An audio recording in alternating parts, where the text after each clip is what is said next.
ACT Teachers Party List wishes for a new Department of Education Secretary for Christmas. Hindi, pa-Christmas nyo na raw. Palitan nyo na raw si Sara Duterte. Susunod kaya ang administrasyon?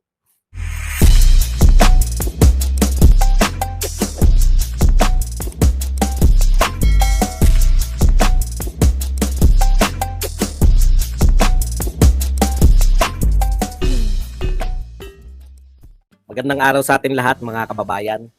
Saan man panig kayo ng daigdig naron, dito na naman tayo sa another episode ng ating vlogs.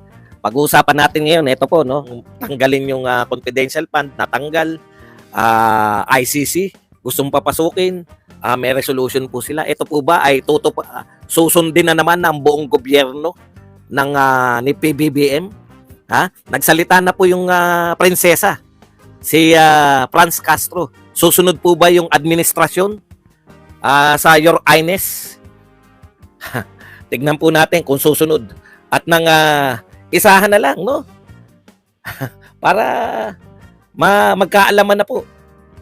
Okay, pag-usapan din po natin. Pinagmamalaki po ng lahat ng vlogger, pinagmamalaki po lahat ng tauhan ni Pangulong Marcos. Iyon pong 4 trillion na resulta daw po ng mga pagbebiyahe ni Pangulong Marcos. Susuriin po natin yan. Totoo po bang ito ay 4 trillion pera na? O pledges pa lang? At iba pong mga balita. Pero bago yan, kung bago ka pa lang dito sa ating channel, mag-subscribe ka na. Dahil ito lang ang tayong channel na may kinikilingan, may pinapanigan, una sa balita, huli sa impormasyon, kaya ano pang hinihintay nyo? Pindot na. Okay, pag-usapan po natin, no? Unahin po muna natin itong DepEd Secretary. Alam nyo, napupunan natin kung ano man po yung hinihingi nito ni Franz Castro. Sinusunod po ng administrasyon, no? Na pinamumunuan po ni Romualdez Marcos. No? Yan po ang administrasyon natin ngayon. Kailangan na ng bagong DepEd Secretary. ACT Teachers Party List wishes for a new Department of Education Secretary for Christmas. Hindi, pa-Christmas nyo na raw. Palitan nyo na raw si Sara Duterte. Susunod kaya ang administrasyon? Isa sa pangunahing hiling ng maraming mga guro at educational personnel ay ang magkaroon ang Department of Education ng bagong kalihim na makaguro, maka-estudyante at may tunay na karanasan sa sektor ng edukasyon. Sa panahon na hinawakan ni BP Sara Duterte ang DepEd, walang nakita o naramdamang magandang pagbabago ang sektor ng edukasyon. Nanatiling mababa at hindi nakakabuhay ang sweldo ng maraming guro kawani ng mga eskwelahan. Nanatiling bagsak ang Pilipinas sa iba't ibang international student assessment, kagaya ng PISA. Tuloy-tuloy rin ang pag-red tag at mga atake ng DepEd sa pamumuno ni Sara Duterte sa mga guro at kawani na nagpapahayag ng kanilang panawagan at interes. Yan po ang katwiran. Red tag na naman pala. Kaya pala gustong ipatanggal dahil nagre-red tag daw. Alam po ninyo, no? Yung pong sweldo ng mga teacher, nakakatawa, no?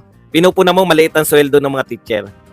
Alam po ninyo, hindi trabaho ng DepEd Secretary. Sino ba DepEd Secretary ang ayaw na mataas yung sweldo ng mga teacher? Yung DepEd Secretary po ba ang nagpapasya ng sweldo ng mga teacher?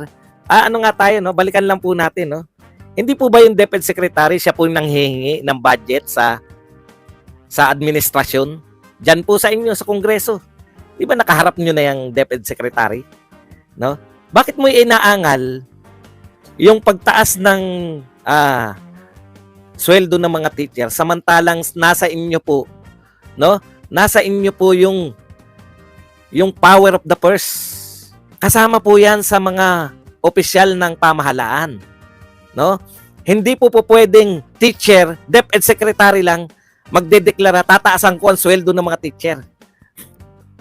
Hindi po 'yan ewan ko kung kinakailangan ko pa pong explain to sa inyo, no? Simpleng-simple lang po. Yung inaangal ni Franz Castro kung bakit dapat palitan si Sara Duterte, hindi niya talaga trabaho. Trabaho mo nga yung pataasin ng sweldo ng mga teacher, eh. Legislature yan, eh. Hindi po pwede nasabihin ng DepEd Secretary, tataasan ko ng 20,000 yung Patawa talaga. Okay, punta na po tayo sa iba. Ito po, pinagmamalaki po nila to lahat. media. Bilib na bilib ako sa media ngayon. Sa totoo lang po.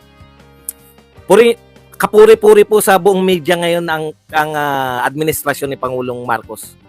Nakakabilib, no? Nakakabilib. Sana kayo nung panahon ni Duterte ganyan din kayo mamuri. Ito po. Basahin po natin tong papuri. Hindi na po balita eh. Papuri na po eh.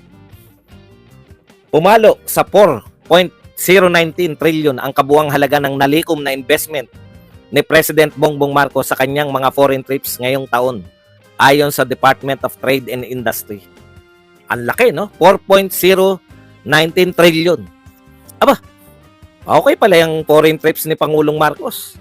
Ang laki po pala ng naipapasok niya kasi kita nyo, News 5 to ha.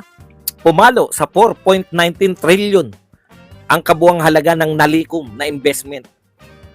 Ang linaw, nalikom na investment. Trillion.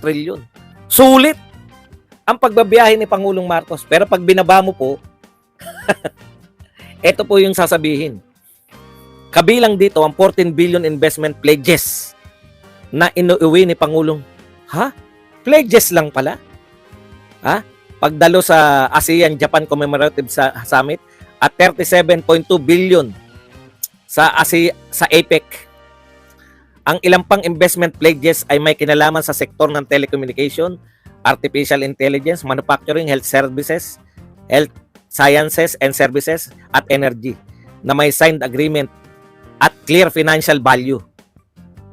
Pledges lang po pala. Kasi nanlilito po kayo eh, no?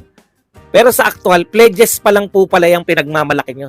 Yan po ang problema sa pamahalaan, sa kawalan na may pagmamalaki na nagawa, panay pledges, panay yung pangako, yung 20 pesos na bigas na ipagmalaki na, wala pa po. Tapos pag nagkasitaan, paano gagawin? Ay, ano lang naman yan, pangarap lang naman yan. No? Ito na naman po, nakakapag-uwi ng 14 trillion. Yung pala, pledges lang po. Pledges pa lang, hindi pa po katuparan. Hindi ko po alam kung ilan po ang pera na dyan o ilan po yung katotohanan na. No? Katotohanan o ilan yung pledges pa lang. Okay. Magkaiba po yung pledges pa lang, no? Kaya yan po yung mga reaksyon. Sabi po ng mga tao, be an honest and credible media because you're giving the public a wrong notions in your reports. It's not investment when it's mere promise or pledges to invest. They are not yet investments, mere pledges. Sabi po ng mga netizens, pledges is nothing more than a piece of paper. Alam po ninyo, dilaw na dilaw po eh. Yung bawiin na lang sa promotion. Alam niyo yun? Bawiin na lang sa baka hindi nila mahalata. Mahahalata po ng mga tao. Hindi po pwedeng sabihin ninyo na nalikom na yan kung pledges pa lang. O eto po report ng Bangko Sentral. Baka magulat po kayo. Ito po, totoo po to. Report na to eh. Ano po pagkakaiba ng report at pledges? Report, meron na pong resibo. Noong December 11, hindi po to binabalita eh. No? December 11. Foreign direct investment that flowed. Ano po ang katotohanan sa foreign direct investment natin? Pasensya na po kayo ha. Ganito po kasi sila mag-present. Tandaan po ninyo, pag nakakalito yung presentation, may mga parang tinatago kayo, no? Ito po. Ang simple lang naman po kung magre-report ka talaga. Ito ang pera na pumasok sa bansa natin. Ito ay nakapagpatayo na ng ganito po kung pasisimplihin lang ha. Ito pumasok to, nakapagtayo ang ng pabrika, no? Nagkakahalaga yan ng 100 billion, nakapagpatayo ng pabrika sa Laguna. Ganun po yung mga pledges o kaya 100 billion pesos pinasok sa Central Bank. Alam mo kung saan eh, pero yung wholesale 4 trillion. Okay. Tingnan pa po natin kung paano po nila nire-report yan. Malilito talaga kayo eh. Kaya kung hindi kayo ekonomista o kung wala kayong balak alamin ang katotohanan, nakakalito po talaga. Mapapawaw ka talaga. Anyayabang pa eh. Talagang talagang nagmamalaki pa eh. Ito po ang sinabi, no? Nitong isa na to. Nagyabang pa siya eh, FYI, sabi niya. DTI reports 4 trillion consolidated process investment resulting from PBBM's foreign trips. Ito po galing po sa DTI to, no? Ganito po sila mag-report. Akala mo talaga bubugbugin ka ng mga numero, no? Akala mo ang dami-daming pumasok sa atin. Okay. 205.53 million or 11.3 billion Business Investment Promotion Agency registered with operation. 983 US dollars 0.21 million, 54.75 billion, 282.8 billion IPA registration in progress reoperation, 544 billion, 1.588 trillion signed memorandum of understanding letter. Yan po yung, ito po yung kabuuan ng 4 trillion. Mga signed agreements, signed understanding, confirmed investment not covered by MOUs, LOUs, pipeline project realized, etc. etc. Okay. Binubugbog po tayo ng numero, kaya tatanggapin na lang natin ay ang daming pumapasok sa Pilipinas. Pero pag sinuri mo po sila, 91% ayon po sa sa isang ekonomista na Dilawan. Ginamit na lang natin yung ekonomista ng Dilawan. 95% ay 91% ay panay pledges pa lang, hindi pa po pera.